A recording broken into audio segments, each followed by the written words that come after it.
Hello guys, adobe Photoshop 7.0 की इस tutorial series का ये पार्ट 7 वीडियो है और आज हम इस वीडियो में देखेंगे फोटोशॉप के कुछ बेसिक्स, जिसमें देखेंगे कि लेयर क्या होती है, बैकग्राउंड क्या होते हैं और पिक्सल्स क्या होते हैं, और किसी भी इमेज का अगर साइज कम या ज़्यादा करना हो तो वो हम कैसे करेंगे, या चेक करना हो कि उस इमेज का साइज क्या है, ये भी हम इस वीडियो में देखेंगे। तो चलिए शुरू करते हैं। तो सबसे पहले मैं यहाँ पर एक विंडो में जाकर के एक ऑप्शन ऑन करता हूँ, लेयर्स।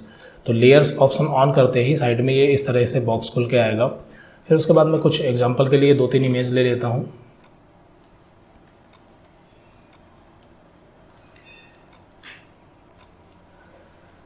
तो यहाँ पर अगर हम देखें तो आप देख पा रहे होंगे कि ये जो इमेज है इसमें सिर्फ बैकग्राउंड है। यहाँ पे साइड में दिखा रहा है लेयर्स वाले बॉक्स में, यहाँ पर इसमें क्या है, सिर्फ बैकग्राउंड है जो कि लॉक्ड है। बैकग्राउंड लॉक्ड है मतलब कि इस बैकग्राउंड को हम मूव नहीं कर सकते। देखिए मूव नहीं हो रहा है, मूव टूल हमने लिया है फिर भी ये मूव नहीं हो रहा है, तो ये बैकग्राउंड होता है।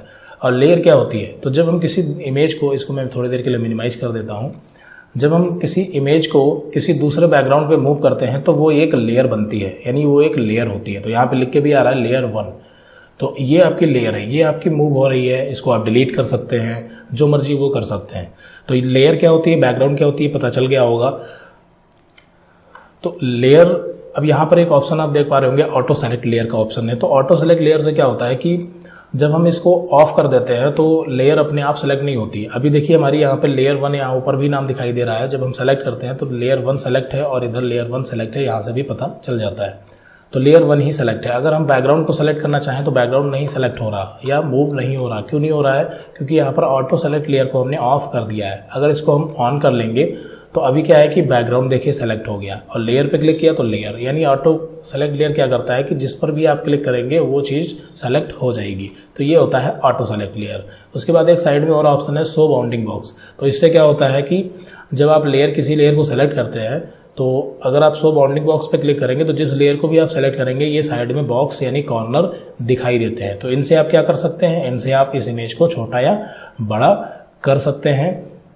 और छोटा या बड़ा करने के बाद आपको एंटर बटन प्रेस करना होगा, क्योंकि ये जो हम छोटा या बड़ा करते हैं तो ये ट्रांसफॉर्म में चले जाते हैं। ट्रांसफॉर्म क्या होता है, तो किसी भी इमेज को अगर आप छोटा या बड़ा करना चाहते हैं तो अगर ये बॉक्स नहीं भी शो कर रहा है तब भी अगर आप करना चाहते हैं तो आप कंट्रोल बटन के साथ टी बटन प्रेस करेंगे, कंट्रोल टी, तो ये ट्रांसफॉर्म के ऑप्शन आ जाएंगे, जिससे आप इस इमेज को छोटा या बड़ा कर सकते हैं। अगर आप विथ और हाइट एक साथ बड़ा या छोटा करना चाहते हैं तो आप शिफ्ट बटन के साथ इसको छोटा या बड़ा करेंगे, जिससे जितनी विथ बढ़ेगी उतनी ही इसकी हाइट भी बढ़ेगी। और अगर आप इसे रोटेट करना चाहते हैं तो बस इस सिलेक्शन के बाहर यहाँ पे देखिए साइन चेंज हो रहा है। अगर कॉर्नर पे जा रहे हैं तो ये छोटे और बड़े करने का साइन आ रहा है, और अगर बाहर जा रहे हैं तो ये रोटेट करने का साइन आ रहा है। तो इससे क्या कर सकते हैं, आप इमेज को किसी भी एंगल पे रोटेट कर सकते हैं। या अगर आप 90 डिग्री पे रोटेट करना चाहते हैं, मैन्युअली डालना चाहते हैं, तो आप यहाँ पे डाल सकते हैं। जैसे मैं इसे 35 डिग्री पे रोटेट करना चाहता हूँ तो 35, 90 डिग्री पे तो 90, और 0 तो 0।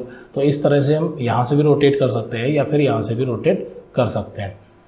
तो आई थिंक समझ में आ गया होगा कि ट्रांसफॉर्म क्या होता है, और किसी भी लेयर को हम छोटा या बड़ा कर सकते हैं। ये दोनों ऑप्शन भी आपके क्लियर हो गए होंगे। तो यहाँ पे ऑटो सेलेक्ट लेयर पे टिक होना चाहिए, यानी इसे चेक रहने दीजिए। अगर ज़रूरत नहीं है तो आप इसे अनचेक भी कर सकते हैं। तो लेयर और बैकग्राउंड में डिफरेंस पता चल गया होगा क्या होता है।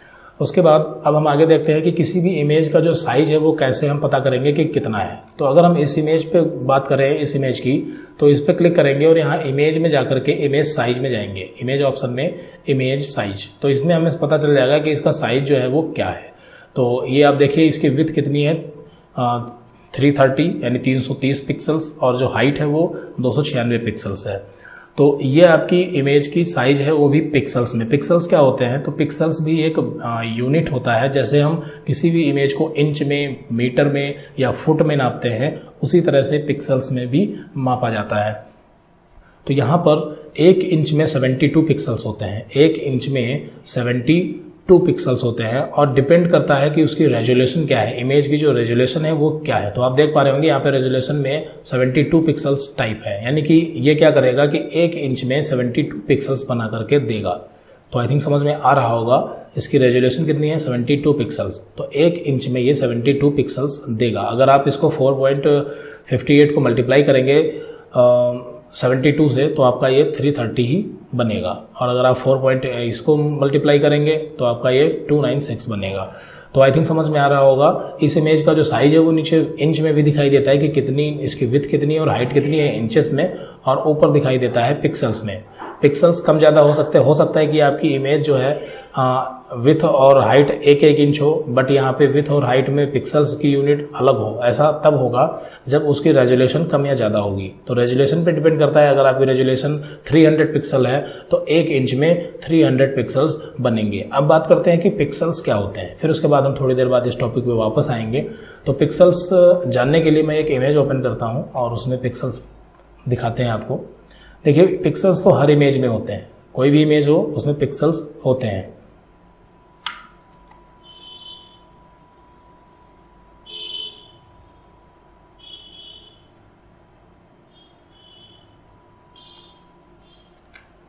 अब मैं इसमें पिक्सल्स आपको दिखाता हूँ कि पिक्सल्स क्या होते हैं। तो जो भी इमेजेस होती हैं वो पिक्सल्स से मिलकर के बनी होती है। कोई भी इमेज हो, एचडी की इमेज हो या लो क्वालिटी की हो, हाई क्वालिटी की हो, सब इमेजों में पिक्सल्स होते हैं। तो इमेजेस 2 प्रकार की होती हैं। यहाँ पर एक टॉपिक को और कवर करते हैं कि इमेजेस कितने प्रकार की होती है। तो इमेज 2 प्रकार की होती हैं। एक होती है वेक्टर इमेज और एक होती है रेस्टर इमेज। वेक्टर इमेज वो इमेजेस होती हैं जो थ्रू ऑन कंप्यूटर यानी कंप्यूटर पे बनाई जाती हैं, जैसे कोरल ड्रॉ, इलस्ट्रेटर या ऑटोकैड। इन सब चीज़ों से जो इमेजेस बनाई जाती हैं, या हम जैसे एनिमेशन बोलते हैं, जो एनिमेशन होते हैं वो एक वेक्टर इमेज होते हैं जो कि थ्रू ऑन कंप्यूटर यानी कंप्यूटर पे बनाए जाते हैं। तो वो होती हैं आपकी वेक्टर इमेज। रेस्टर इमेज वो होती हैं जो आप कैमरे से फोटो खींचते हैं, या चाहे आप DSLR से खींचें या अपने फ़ोन के कैमरे से खींचें, तो यानी कैप्चर की गई जो इमेजेस होती हैं वो आपकी रेस्टर इमेज होती हैं जो कि पिक्सल्स से मिलकर के बनी होती हैं। और जो वेक्टर इमेज होती हैं वो पिक्सल से मिलकर नहीं बनी होती हैं, वो थ्रू ऑन कंप्यूटर पर बनाई जाती हैं जिसमें पिक्सल्स नहीं होते हैं। लेकिन जब आप वेक्टर इमेज को सेव कर देते हैं किसी JPG या PNG फॉर्मेट में, तब वो रेस्टर इमेज ही बन जाती है जब तक आप वर्क कर रहे होंगे। अगर हम यहाँ पर एग्जांपल आपको दिखाएं तो पहले मैं आपको पिक्सल्स दिखा देता हूँ, यानी रेस्टर इमेज की पिक्सल से बनी होती है, फिर उसके बाद आपको वेक्टर इमेज भी दिखाऊंगा एग्जाम्पल में।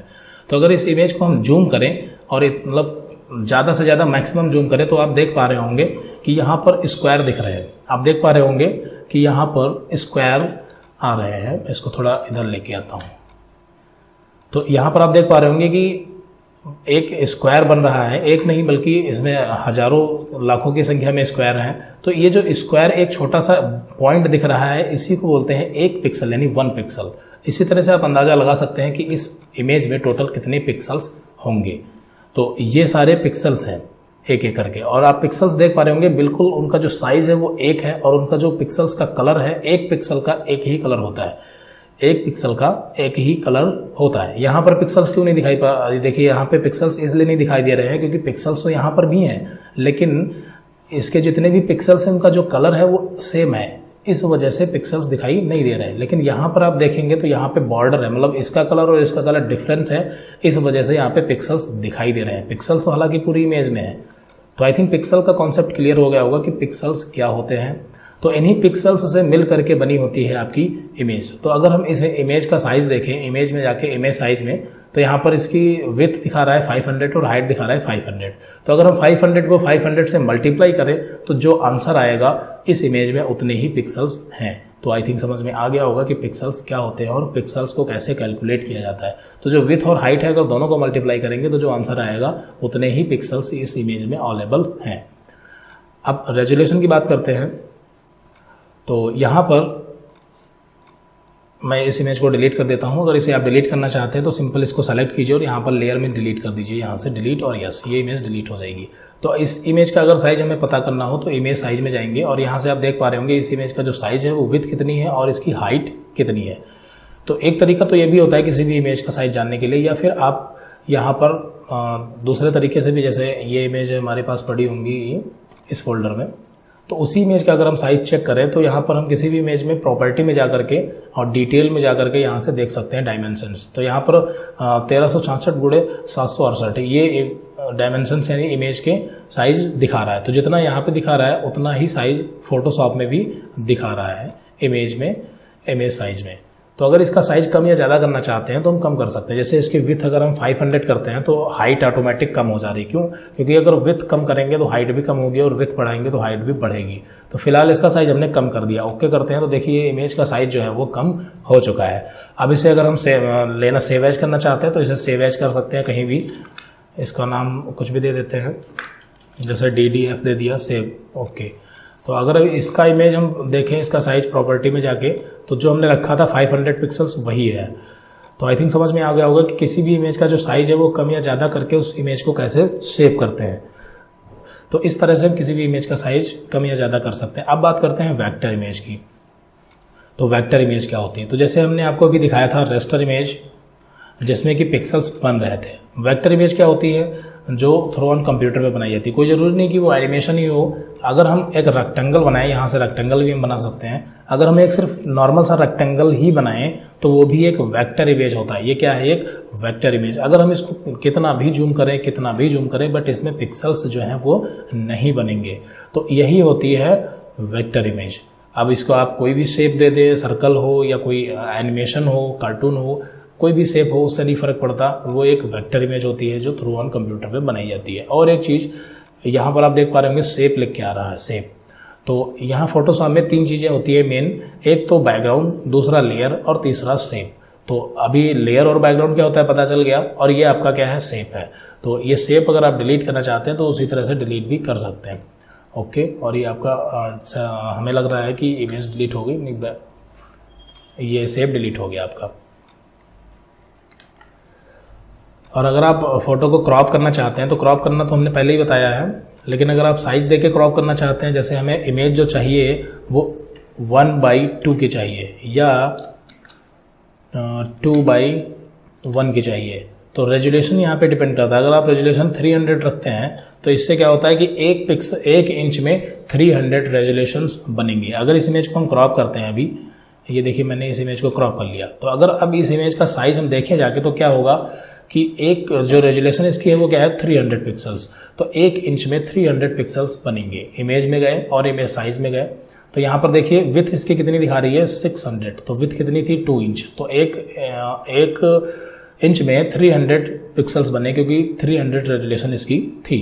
और यहाँ पर हमने 1 इंच डाला था तो इसलिए वो 300 दिखा रहा। तो आई थिंक समझ में आ गया होगा कि रेजुलेशन क्या होती है, पिक्सल्स क्या होते हैं, इंच क्या होते हैं, और 1 इंच में नॉर्मली कितने पिक्सल्स होते हैं। रेस्टर इमेज क्या होती हैं, वेक्टर इमेज क्या होती हैं, लेयर क्या होता है, बैकग्राउंड क्या होता है, ये सारी चीज़ें आपकी क्लियर हो गई होंगी। और इसी के साथ हम अगले वीडियो में अब देखेंगे, जो इसके सीरीज के आगे के पार्ट होंगे उसमें हम एक एक करके ये सारे टूल कवर करेंगे कि किस टूल से क्या होता है। और पिछली कई वीडियो में हमने देखा पासपोर्ट साइज फ़ोटो बनाना और एनिमेशन फ़ोटो बनाना। एनिमेशन फ़ोटो बनाना शायद नहीं देखा है, हम आगे की वीडियोस में देखेंगे कि एनिमेशन फ़ोटो कैसे बनाए जाते हैं। बैकग्राउंड वगैरह चेंज करना, ये सारी चीज़ें हम पीछे देख चुके हैं, जो फोटोशॉप की बेसिक चीज़ें थी। बाकी ये टूल पढ़ने के बाद में आप फोटोशॉप में खुद अपनी तरफ से एक क्रिएटिव माइंड लगा करके किसी भी फोटो को एडिट कर सकते हैं। क्यों? क्योंकि फोटोशॉप एक एडिटिंग का, डिज़ाइनिंग का सॉफ्टवेयर है। तो डिज़ाइनिंग में क्या होता है कि आपको खुद से क्रिएटिव माइंड लगाना पड़ता है कि आप कितनी बेहतर ढंग से डिज़ाइनिंग कर सकते हैं। बस आपको बेसिक्स पता होने चाहिए। तो बेसिक्स आपको मैं क्लियर करवाऊँगा। तो इसी के साथ मिलते हैं अगली वीडियो में। Thanks for watching this video.